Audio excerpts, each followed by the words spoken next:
नाज़रीन, आप देख रहे हैं 110 न्यूज और मैं हूं किश्वर परवीन। साबिक वजीर आजम और मुस्लिम लीग नून के मरकजी रहनुमा शाहिद खाकान अब्बासी ने कहा है कि मेरे लीडर ना शहबाज शरीफ है ना ही मरियम नवाज, मेरे लीडर सिर्फ नवाज शरीफ है। पीर को निजी टीवी पर गुफ्तगू करते हुए नवाज शरीफ की वापसी के हवाले से एक सवाल के जवाब में शाहिद खाकान अब्बासी ने कहा कि नवाज शरीफ से लंदन में मुलाकात के दौरान इनकी वापसी के हवाले से कोई गुफ्तगू नहीं हुई। जब जमात कह रही है कि वो वापस आ रहे हैं तो नवाज शरीफ वापस आएंगे। उन्होंने कहा कि नवाज शरीफ से मुलाकात के दौरान मैंने इस बात पर जोर दिया कि नवाज शरीफ की जिम्मेदारी सबसे ज्यादा है, क्योंकि इस वक्त वो सबसे सीनियर और तजुर्बाकार सियासतदान हैं। मैंने कहा जरूरत इस अमर की है कि इकट्ठे मिलकर बहरान से निकलने का रास्ता तलाश किया जाए। शाहिद खाकान अब्बासी ने कहा कि पाकिस्तान को बचाने के लिए 5-6 लोगों को आपस में बैठना होगा, जिनमें पीपल्स पार्टी, नवाज शरीफ, इमरान खान, मौलाना फजलुर रहमान, आर्मी चीफ और चीफ जस्टिस को बैठना होगा।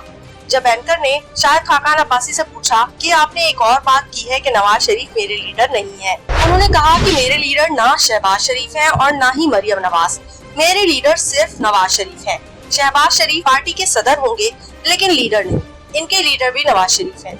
जब इनसे पूछा गया कि क्या वो अब नून लीग का हिस्सा नहीं, तो शाहिद खाकान अब्बासी का कहना था कि मैं जमात में हूँ, लेकिन मैंने उनको बता दिया है कि मैं इलेक्शन में हिस्सा नहीं ले सकूंगा। ताहम इसका भी हतमी फैसला मेरे हलके के अवाम करेंगे। साबिक वजीर आजम से पूछा गया कि अगर नवाज शरीफ इक्तिदार वाली छड़ी अपनी बेटी को सौंपते हैं तो फिर आपके लिए पार्टी में कोई जगह नहीं, तो इनका कहना था फिर हमारे लिए जो नवाज शरीफ के साथी हैं उनके लिए रास्ता यही है कि वो बाइज्जत तरीके से इस मामले से अलग हो जाए। जब पूछा गया कि क्या आप एक नई जमात बनाने जा रहे हैं, तो उनका कहना था कि ये बात की बातें हैं, मैं पहले ये बात कह चुका हूँ कि नई सियासी जमात के लिए जगह मौजूद है।